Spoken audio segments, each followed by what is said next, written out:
Hey, so today I'm going to be speaking on why you guys should make sure the place that you go to get your piercings done, why you want to make sure it's legit, and why you shouldn't be a cheapskate like me. So we'll have a little bit of story time, and it's definitely a situation I learned from. It could have definitely turned out worse, but yeah.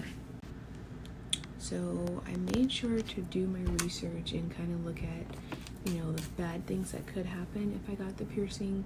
And, I went on Pinterest and I was looking at all these cute little pictures and all these cute little, like add-ons you can do. I saw some that had like Pac-Man on it or like a bow and arrow and stuff like that. And I was just like really excited. So I ended up telling my best friend about it. And I was like, yeah, you want to go with me when I get it done? And she was like, yeah, sure, I'm down. So after that I started looking for a place and I called around a bit, and most places were saying like $70 or $100, something like that. And I was just like, do I really want to pay that on a piercing? Honestly, I got these at a swap meet. Well, this is when I was born, when I was a baby, but I got this one at a swap meet for like freaking $10, and it turned out just fine. So I was like, yeah, I'm not paying $100. So I talked to my sister about it, and she said she found this one guy that did her tattoo for cheap. His name is Lefty.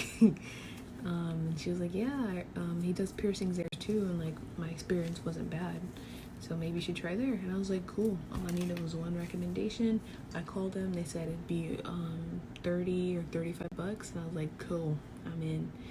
100 versus $35, I'll take it. And I tried looking at reviews on Yelp. The reviews didn't seem bad. It was like decent or whatever.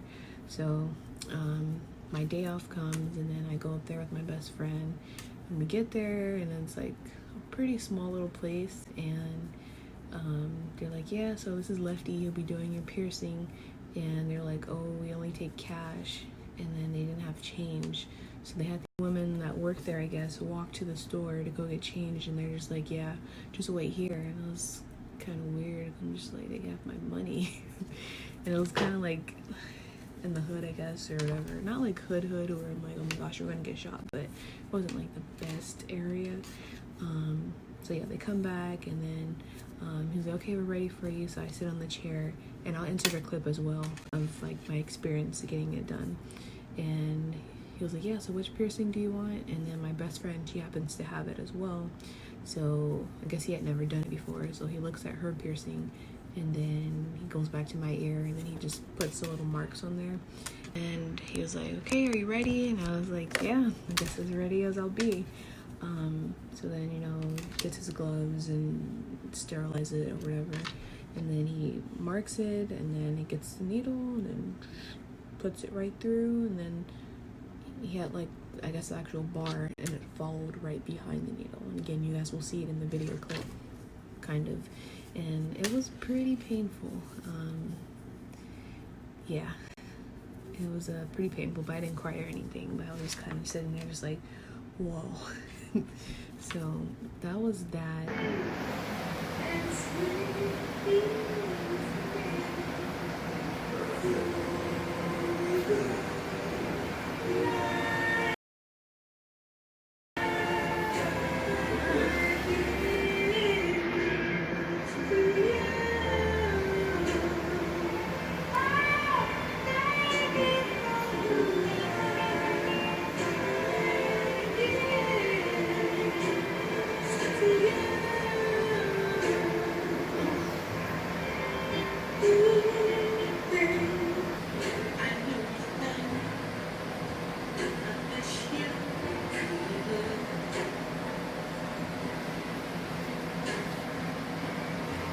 If you could give me your heart, I know that you would listen. And I can't believe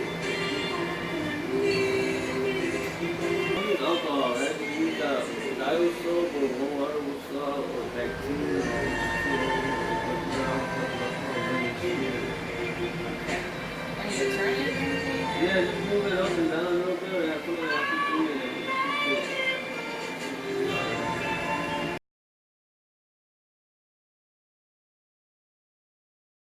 So then I walk out, I'm like feeling cool, like I got my barb piercing, it's throbbing a little bit, but you know, I was pretty satisfied. So I feel like the placement was off.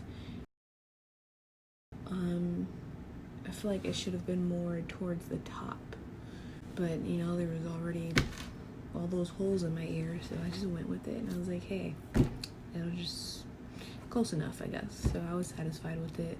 So, you know, I go into work and everyone's like, oh my gosh, your ear, it's pierced. And they're just kind of like, whoa. I guess I don't know. A lot of people seem surprised that I would get a piercing like that. I didn't think it was that crazy of a piercing. I thought it looks pretty cool. And I'll throw in some clips or pictures of me with the piercing.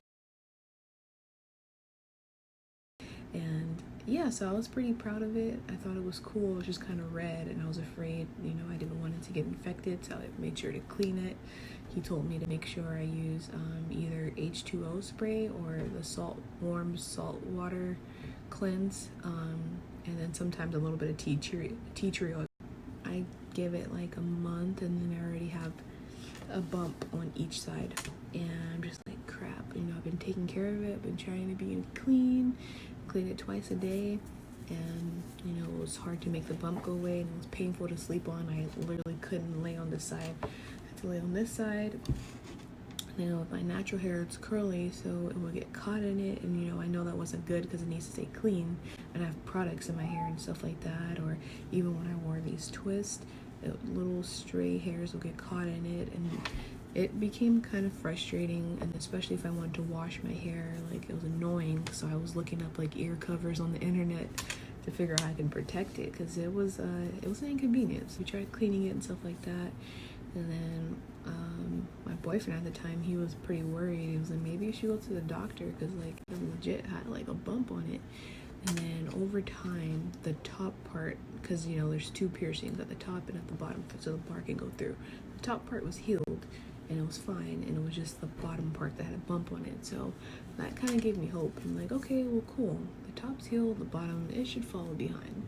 So more months pass and still nothing. It's still oozing.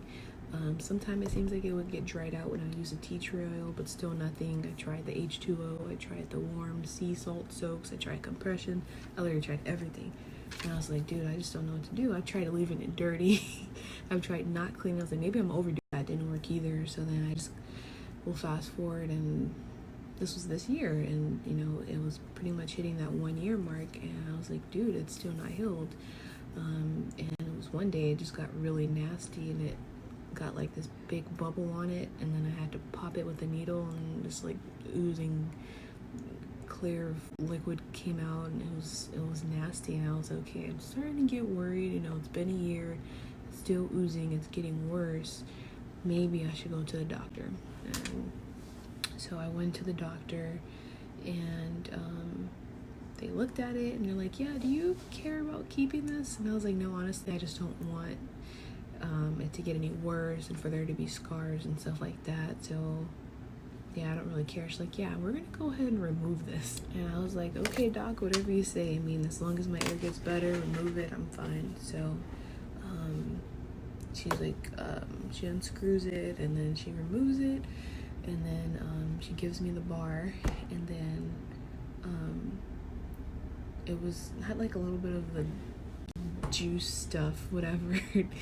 And she was like, yeah, I'm gonna swab it and then test it for culture or whatever it is that she said, something like that, to make sure it wasn't like a true bacterial infection, because she was saying like where that bump was, it was infected, but it didn't go to my whole ear. Like that's how bad she thought it was going to be. But she was like, it's just in that area, so I just want to test it. And I was like, okay, cool. And then she was like, yeah, I'll send you the results, and then we'll go from there, and you should also see a dermatologist to see if you'll get like a keloid or anything like that, so we can prevent that from happening. And I was like, okay, cool.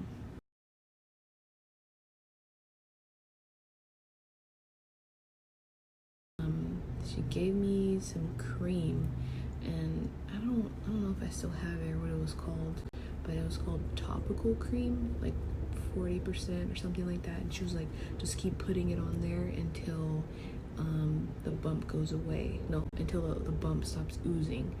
And so the top part again was fine, so I found any little earring and put it in there so it doesn't close until I could find something cute to put in it. And the bottom part, I would just put it on there, and honestly, once I started using that, the bump went away pretty fast. So they ended up sending me a message on the app. It's really cool, and they're just like, yeah, we tested it and we saw everything came back perfect, and like day by day I was seeing that it was getting better.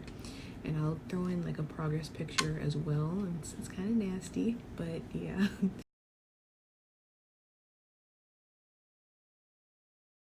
Yeah, so once I started using that, it was looking pretty good. So then, yeah, that was before the dermatologist appointment. So then when I went to see the dermatologist, she looked at it, and it still had like a bump on there. So she was like, I can give you a shot, a steroid shot, and it kind of hardens it so that it'll fight against you getting a keloid. And it may work well this one time, or you may have to come back for a few treatments for you to really see the difference. So I did that, and honestly, I felt like I was getting my ear pierced all over again. Like, it was pretty painful, and it started bleeding. And then she gave me like the little tissue stuff, and she was like, just apply pressure to it. It may bleed a little bit, but you'll notice that it's gonna harden, and then it just started getting better. Honestly, after doing that, it started looking pretty good. And now where it's at now, I'll go ahead and show you guys. You can still see, but I am pretty satisfied. This is how it looks. There's like a little bump there, and I am honestly satisfied with that. It could have been so much worse. Like, it's kind of in the fold of my ear, so you can't really see it.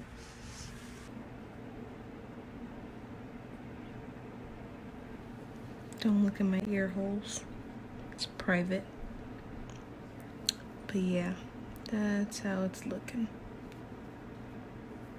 And yeah, that's my experience. Like, I recommend you guys just pay the $70 to $100.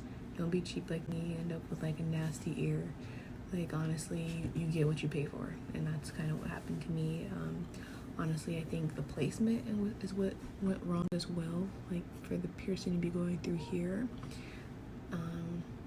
should have been more through this part. So I think it's a mixture of those, but eventually I'll find a piercing for this. This is pretty big. But yeah, guys, that's my experience. Hopefully you guys can learn from my mistake. I'm glad it didn't turn out too bad, but who knows? People are different. It could be worse for someone else. So that's my experience getting it, and I would never do that again.